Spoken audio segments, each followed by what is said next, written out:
자, 우리 옆에 계신 분들 보시면서 한번 인사하겠습니다. 주님의 이름으로 축복합니다 라고 인사 한번 하십시오. 예. 우리가 신앙생활 하면서 듣는 여러 단어들이 있습니다. 뭐 은혜라든가 대속이라든가 구원, 이런 단어들을 듣는데, 그 중에서 또 하나 많이 듣는 단어 중에 하나가 무엇이냐면 복음이라고 하는 단어입니다. 복음. 그래서 복음이 무엇입니까? 이렇게 물어보면 잘 대답하지를 못해요. 뭔지는 알 것 같은데 명확하게 설명을 못할 때가 많습니다. 그래서 복음이라는 내용을 사전적 의미로 한번 찾아봤더니만 좋은 소식, 이렇게 설명하는 것입니다. 이게 좋은 소식이라고 하는 말로도 이게 과연 무슨 말인지 참 막연할 때가 많습니다. 그러다 보니까 이 복음에 대해서 오해하는 경향들이 생겨납니다. 어떤 분들은 복음을 율법이라고 생각합니다. 복음은 율법이다. 그래서 율법의 말씀을 잘 지키면 그것으로 우리는 하나님과 온전한 관계에 들어갈 수 있다, 이렇게 설명을 합니다. 그런데 여러분, 솔직히 정직하게 고백하건대 우리는 하나님 앞에서 율법을 지켜본 바가 없어요. 율법이 있으면 오히려 그건 복된 소식이 아니라 절망적인 소식일 때가 참으로 많습니다. 율법이라고 하는 건 법이죠. 법의 잣대를 대면 그 법에서 자유로운 사람이 없습니다. 이번에도 인사청문회며 뭐 이런 것들을 준비하는 과정들의 내용들을 보면 어떠한 내용들을 다 끄집어서 살펴보는 가운데 항상 법에 걸리는 것들이 왜 이렇게 많은지 몰라요. 법의 잣대를 놓고 보면 완전한 사람이 없는 것이죠.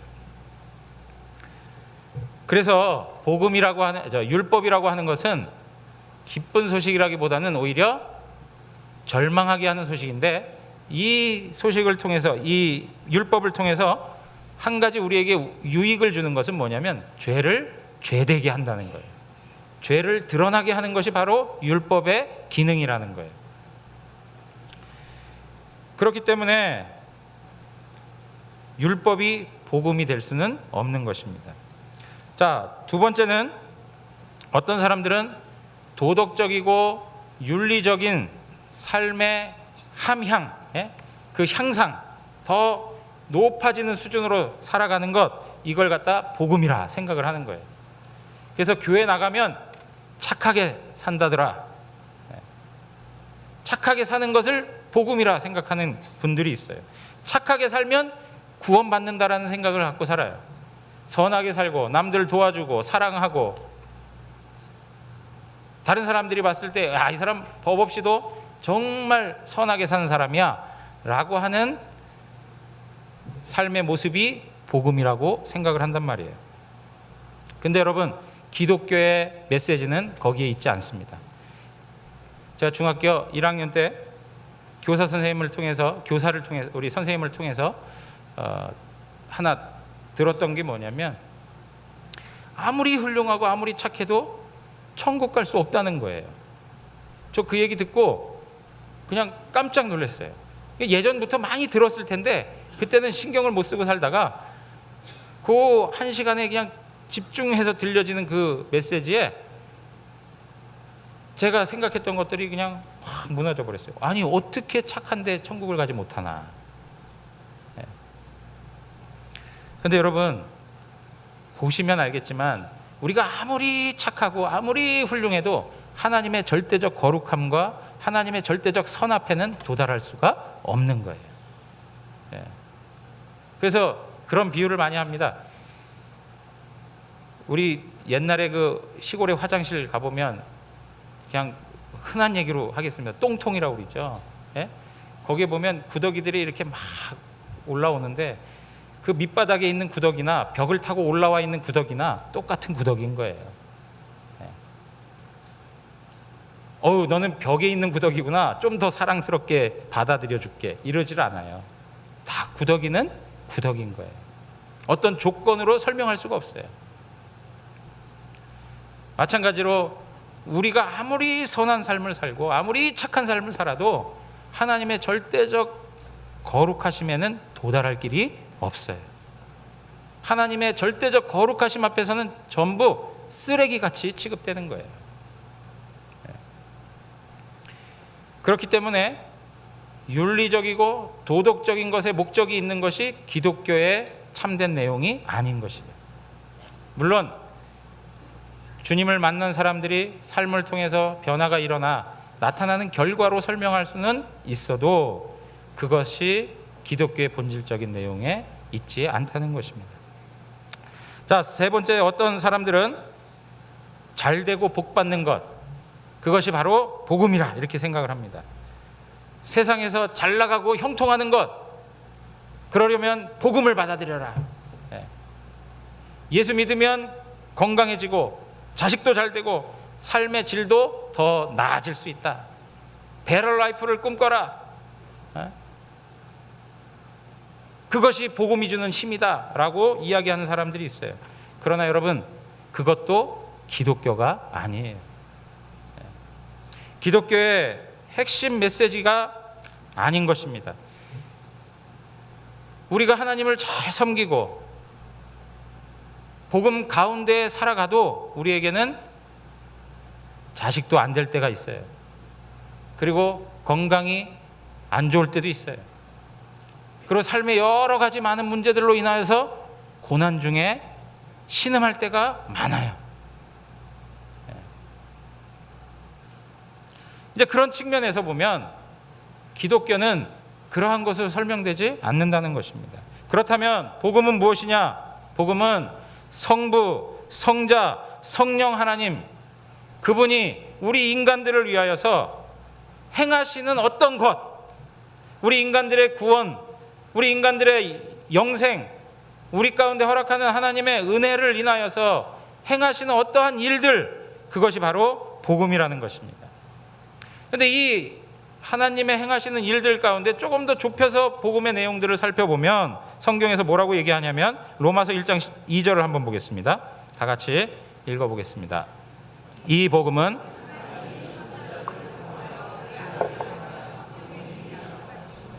이 복음은 선지자들을 통하여서 누구에 관하여요? 그의 아들에 관한 거예요. 복음은 아들에 관한 것입니다. 아들에 관한 것. 그러므로 여러분, 복음을 알고 있습니다, 복음의 사람입니다 라고 이야기하면서 예수 그리스도를 몰라서는 안 되는 거예요. 그래서 복음의 핵심이 뭐냐? 예수 그리스도라는 거죠. 예수 그리스도. 그렇다면 예수 그리스도, 그분의 무엇이 복음의 핵심이 되냐 이거예요. 조금 더 좁혀 들어가 볼 수 있는 것이죠. 아들에 관한 것인데 그 아들이 어떻게 행하신 그것이 복음이 되느냐 이거죠. 고린도전서 1장 18절 한번 보십시오. 다 같이 읽겠습니다. 십자가의 도가 멸망하는 자들에게는 미련한 것이요 구원을 받는 우리에게는 하나님의 능력이라. 여러분, 십자가의 도가 구원받는 우리에게는 뭐가 된다고요? 하나님의 능력이래요. 하나님의 능력. 십자가의 도, 그것은 하나님의 능력입니다. 이렇게 설명해요.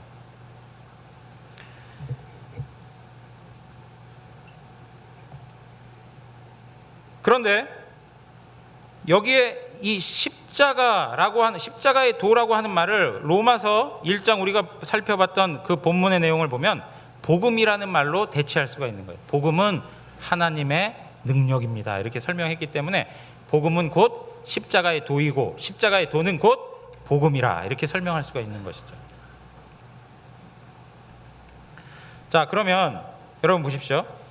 십자가 이렇게 이야기했는데 사도행전 5장 30절에서 31절 내용을 한번 보시면 다 같이 또 읽겠습니다.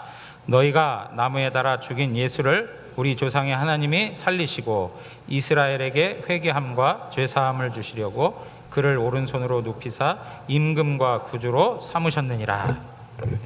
여러분, 여기에 보면 우리에게 회개함과 죄사함을 주기 위해서, 우리 자신을 하나님께서 용서하시고 우리에게 구원의 은혜를 베풀기 위해서 예수를 어떻게 하셨냐?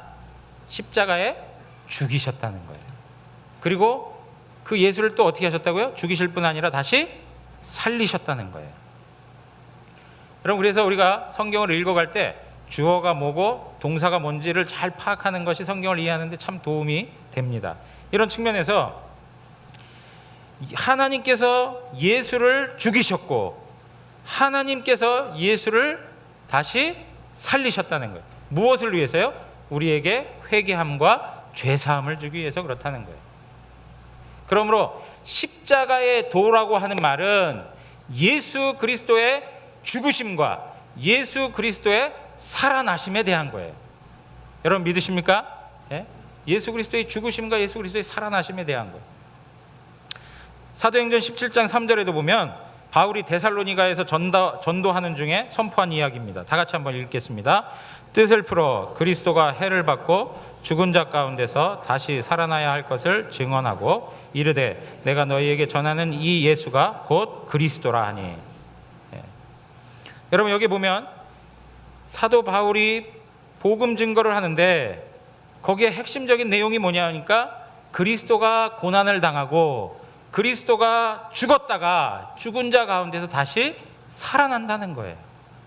이게 바로 사도 바울이 전파하는 내용의 골자인 거예요.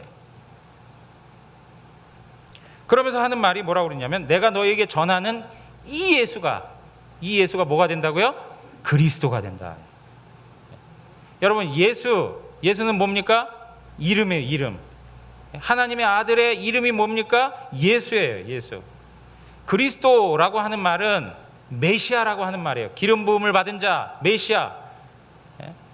왕으로서의 직분을 갖고 있고 선지자로서의 직분을 갖고 있고 대제사장으로서의 직분을 가지고 있는 것, 메시아가 가지고 있는 직분의 내용이에요. 그래서 예수는 이름이고 그리스도는 직분이라는 거예요. 이 말은 뭐냐? 바로 예수가 성경에서 끊임없이 말씀하고 있었던 메시아, 하나님의 아들이라는 거예요.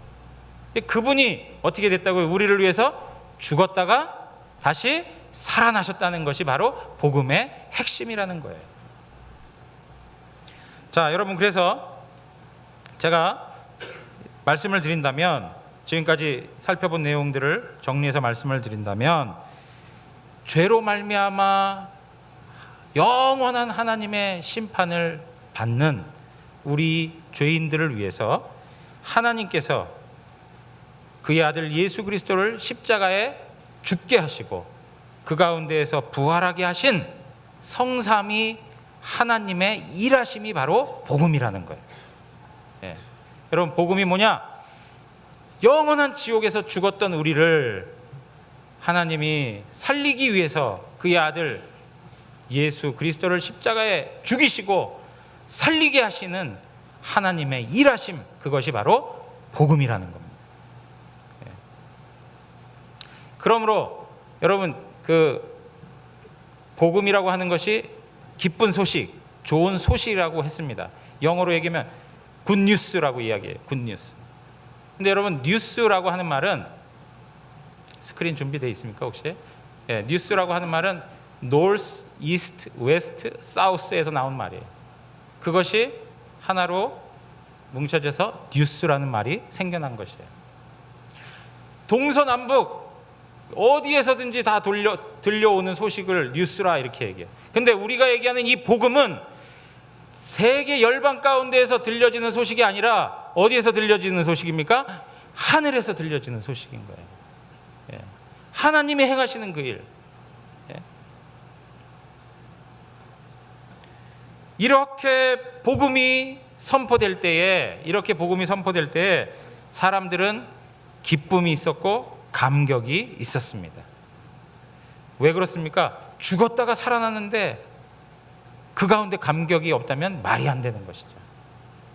여러분, 만약에 제가 이런 표현들을 자꾸 써서 죄송하지만 우리 세월호에 그 사고를 당한 한 학생이 만약에 기적적으로 살아났다. 그러면 그것만큼 그 부모에게 있어서 감격스러운 일이 어디 있겠습니까? 정말 감격스러운 일인 것이죠.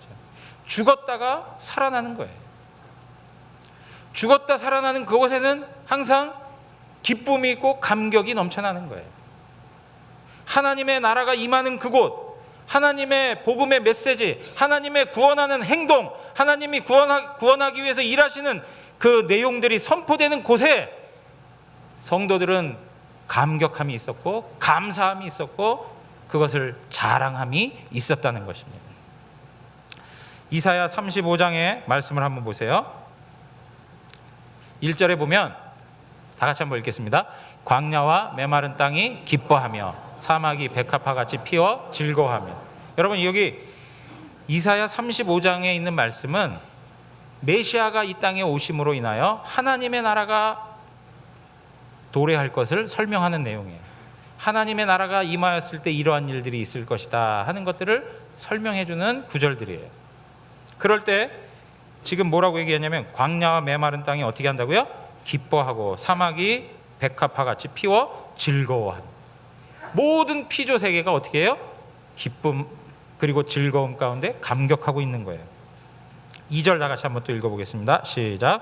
무성하게 피어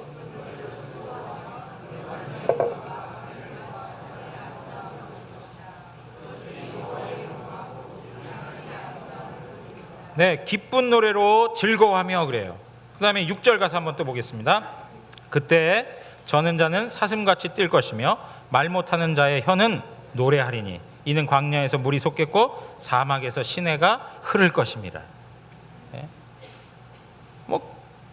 막 사슴같이 뛸 거라는 거예요. 네. 감격하고 있는 거예요. 막 놀라워하는 것이죠. 복음이 막 들려지니까 주체할 수 없는 가슴 벅참이 막 밀려 들어오는 거예요. 10절 한번 다 같이 읽겠습니다. 시작. 여호와의 속량함을 받은 자들이 돌아오되. 다 같이 읽겠습니다. 여호와의 속량함을 받은 자들이 돌아오되 노래하며 시온에 이르러 그들의 머리 위에 영영한 희락을 띠고 기쁨과 즐거움을 얻으리니 슬픔과 탄식이 사라지리로다. 예. 여호와의 속량함을 얻은 자들이 돌아오는데 노래하며 그리고 기쁨과 즐거움을 얻는데 영영한 기쁨이 있대. 여러분, 복음이 들려질 때 막 기쁨이 들어오고 그리고 그 기뻐하는데 가만히 있을 수가 없는 거죠. 그러니까 그것으로 찬송하는 거예요. 막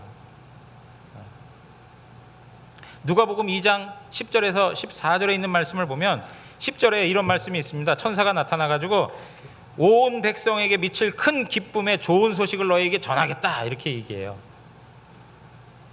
그러니까 13절 14절에 보니까 다 같이 한번 또 읽겠습니다.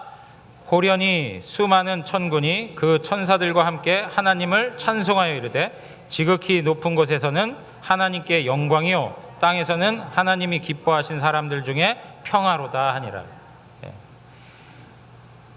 기쁨의 좋은 소식을 너한테 전하겠다. 그리고 나서 구주가 나셨다. 그 이야기를 하니까 천사들이 하나님을 경배하는 거예요. 그리고 모든 사람들이 기뻐함을 입었다. 이렇게 설명하고 있는 것입니다. 여러분, 복음을 들을 때 기쁨과 감격이 생겨나는 것입니다. 그리고 감사와 찬송이 나타나는 것이에요. 찬양과 감사와 자랑이 없는 복음은 없습니다. 여러분들 마음에 감사를 잃어버리고 찬양이 끊어지고 자랑함이 없다. 이 복음의 능력을 경험하지 못한 것이에요. 우리 일생 가운데는 반드시 한 번은 이러한 경험을 분명히 했을 것입니다. 죽었다가 살아났기 때문에 그런 것이죠. 우리의 인생의 비참함이 어떠한지를 깨닫고 그 가운데 주님의 복음이 임하여 어떻게 변화되었는지를 분명히 깨닫게 되면 가만히 있을 수 없는 것이죠. 우리가 이렇게 복음을 자랑하지 못하는 그런 요인들이 있습니다. 마음껏 찬양하고 마음껏 복음을 자랑하고 사람에게 전하고 막 이래야 되는데 그러지 못하는 부분들이 있다 이거예요. 뭐냐?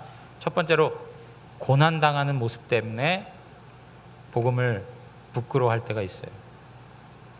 사도 바울이 복음을 전하면서 많은 고난을 당합니다. 복음 전하면 뭔가 좀 평탄한 삶이 이루어져야 되는데 가면 갈수록 어려워져요.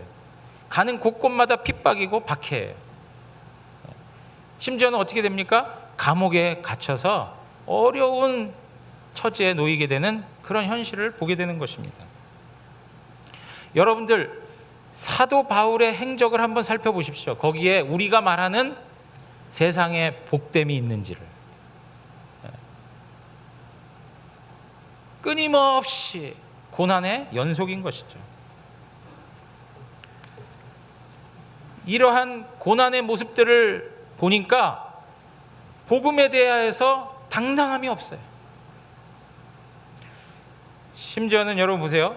디모데라고 하는 사람, 아주 신실한 하나님의 사람입니다. 그 사람도 잠시 잠깐 복음에 대하여서 부끄러워하였던 기록이 나타나 있습니다. 디모데후서 1장 8절 한번 가서 보겠습니다. 다 읽겠습니다.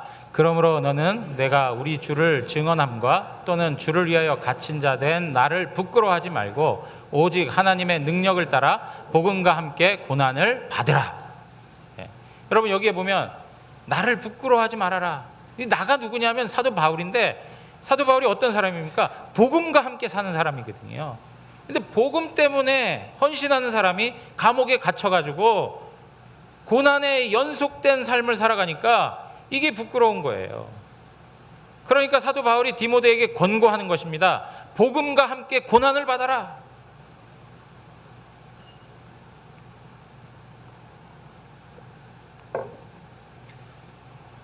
그러면서 사도 바울은 복음을 부끄러워하지 아니했던 한 사람을 또 소개해주고 있어요. 디모데후서 1장 16절에 보니까 오네시브로라고 하는 사람이 나와요. 한번 보겠습니다. 다 같이 읽겠습니다. 원하건대 주께서 오네시브로의 집에 긍휼을 베푸시옵소서. 그가 나를 자주 격려해주고 내가 사슬에 매인 것을 부끄러워하지 아니하고. 오네시브로라고 하는 사람은 사도 바울을 자랑스럽게 여겼어요. 그리고 사도 바울이 처한 그 환경과 그 장소에 가서 사도 바울을 격려해 줬던 사람, 자주 격려해 줬어요.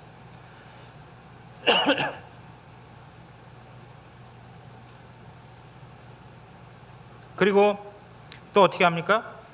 감옥에 갇혀가지고 사슬에 매인 것을 부끄러워하지 않았다라고 이렇게 말을 하고 있는 것입니다. 여러분 우리의 삶에 고난이라고 하는 것 때문에 내가 복음을 자랑스러워하는데 방해가 된다라고 생각하는 분들이 있습니다.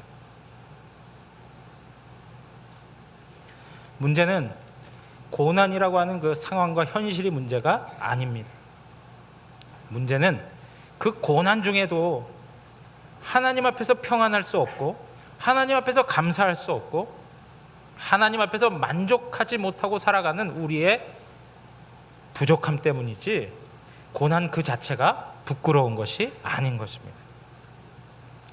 기독교 신앙을 하나님 앞에서 더 감당하고 붙들고 살아가면 갈수록 성도들에게는 고난이 더 찾아오기 마련입니다.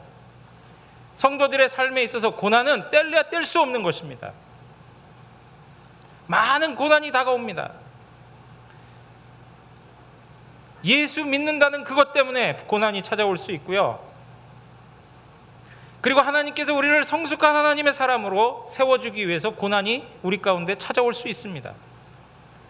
세상 사람들이 봤을 때 너무나도 불쌍하고 안 된 삶을 살아갈 수 있습니다. 경제적 능력이 없어서 우리가 흔히 하는 말로 사랑굿을 하나 제대로 못한다라는 그런 삶을 살아갈 수도 있습니다. 그러나 그것이 복음의 영광스러움을 가릴 수는 없습니다. 예? 하나님의 복음의 능력은 그런 것으로 설명되지 않습니다. 하나님의 복음의 능력과 영광스러움은 우리가 성도로서 하나님 앞에서 어떠한 삶을 살아가고 있느냐, 그것으로 설명될 수 있다는 거예요. 고난 중에도 감사할 수 있는 것, 감당할 수 없는 질병 중에도 하나님의 은혜를 노래할 수 있는 것, 온 가족이 둘러서 라면 하나를 끓여 먹으면서도 그 가운데 감격이 있고 감사가 있고 서로 세워줌이 있는 그런 행복한 가정을 가지고 살아가는 것, 무엇 때문에요? 복음 때문에, 예수 그리스도 때문에 그렇게 살아갈 수 있다는 것, 그것이 바로 복음의 능력인 것입니다. 오늘 우리가 이러한 삶을 살아가고 있다고 해서 우리 자신들을 스스로 부끄럽게 만들 필요가 없는 것입니다.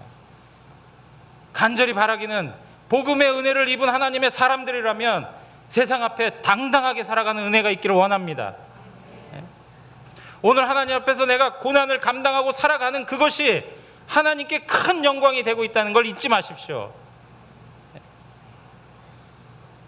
우리의 삶의 환경은 비참함으로 설명될 수 있을지 모르지만 하나님께서는 우리를 그렇게 보지 않으십니다. 또 한 가지가 있습니다. 세상에 조롱과 비난이 있습니다. 유대인들은 표적을 구하고 헬라인들은 지혜를 찾습니다. 고린도전서 1장 22절에서 23절의 말씀을 보면 우리 또 읽겠습니다. 유대인은 표적을 구하고 헬라인은 지혜를 찾으나 우리는 십자가에 못 박힌 그리스도를 전하니 유대인에게는 꺼리끼는 것이요 이방인에게는 미련한 것이로되. 자, 여러분 보십시오. 여기 보면 유대인들은 표적을 구하고 헬라인은 지혜를 찾아요. 유대인들은 예수님의 십자가가 꺼리끼는 거예요. 왜냐? 자신들이 생각하는 메시아는 그렇게 저주스럽게 죽을 수가 없어요. 세상의 모든 권세와 능력을 가지고 자신들을 해방시켜 줄 수 있는 메시아예요. 근데 메시아라고 하는 이가 십자가에서 처절하게 죽었어요. 저주의 대상으로 죽었어요. 그걸 받아들일 수가 없는 거예요. 그래서 유대인들은 말하는 거예요. 입에도 담지 마라, 그런 얘기.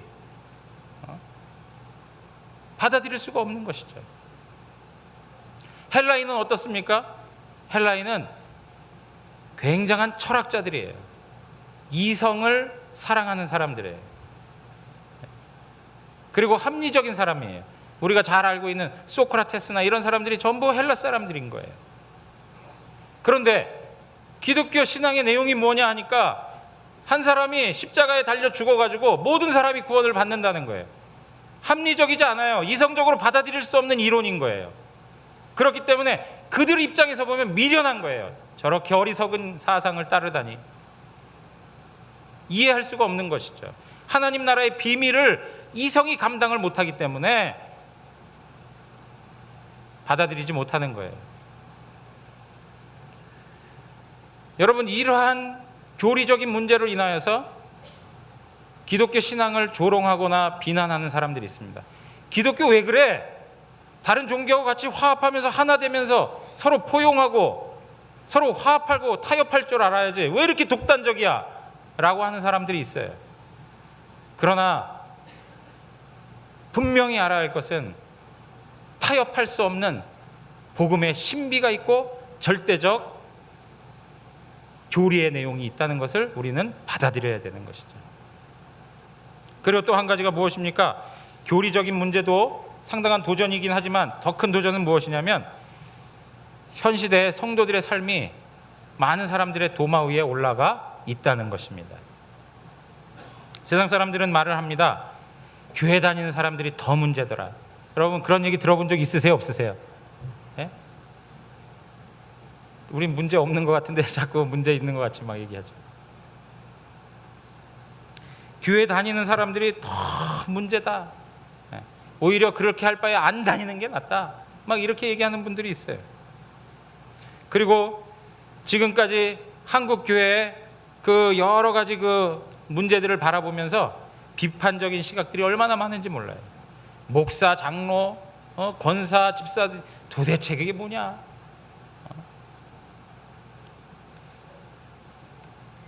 그러면서 교회와 복음 앞에 문을 닫기 시작해요. 마음의 문을 닫아버렸어요. 그러면서 조롱합니다. 교회들의 그 연약한 모습들을 막 비판하기 시작합니다. 그러다 보면 직장에서도 감히 내가 예수 믿는다라고 말하기가 참 어려워.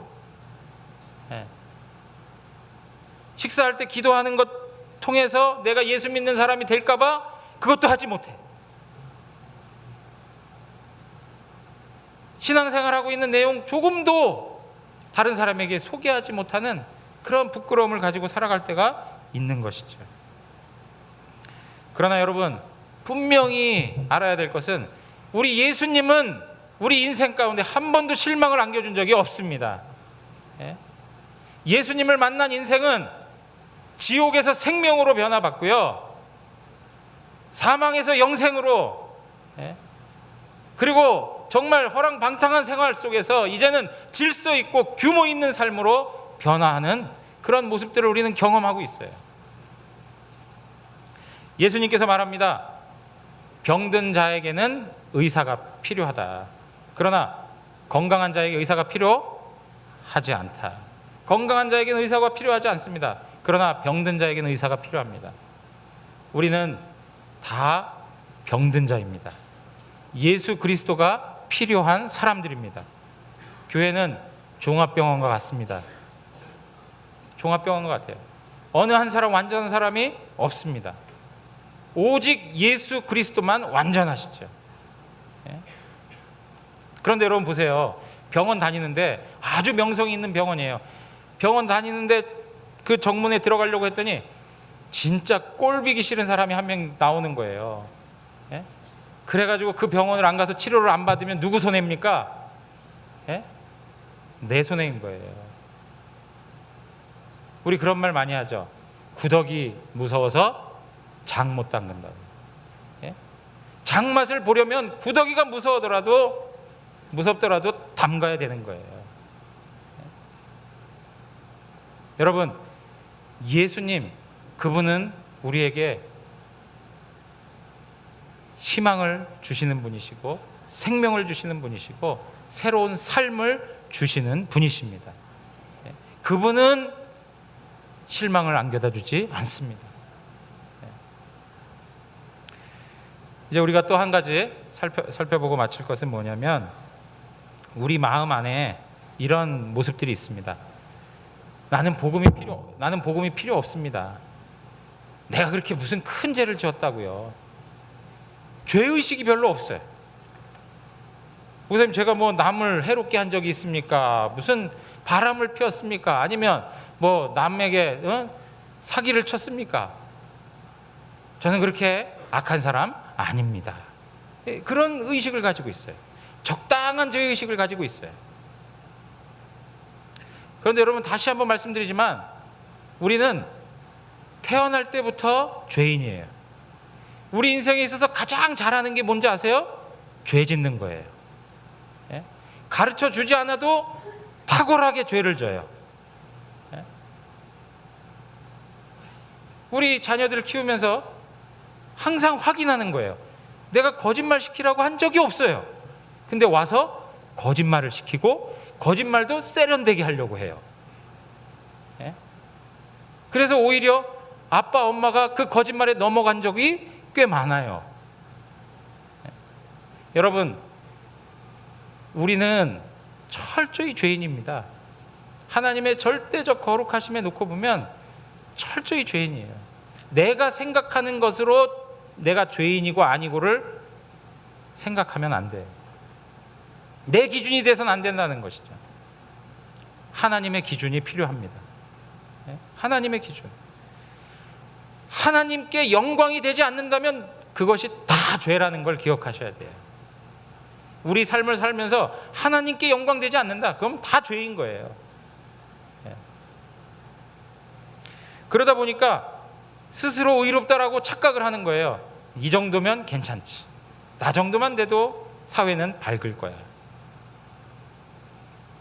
이런 의인의 심리를 갖게 되는 것이죠.